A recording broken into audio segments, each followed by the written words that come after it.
Assalamualaikum bang. Bang, Salam. saya content creator kata nak yang review hari ni tu. Oh, itu tadi ada bos saya beritahu. Encik Yusof kan? Ya betul. Okey, tak apa. Hari ni ikut saya tunjukkan tempat Okey, alright.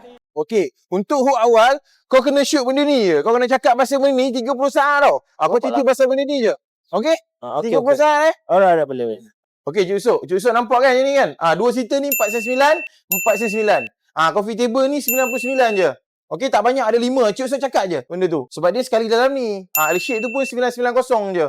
Sekali lah ni. Boleh Cik Yusof Okey, lepas tu Cik Yusof nampak kotak-kotak ni kan? Yang ini RM99 yang kotak-kotak ni lah. Customer boleh cash and carry. RM99. Meja ni, meja 2 ni pun RM99. Cik Yusof cakap sekali lah. Kecuali yang ni lah Cik Yusof.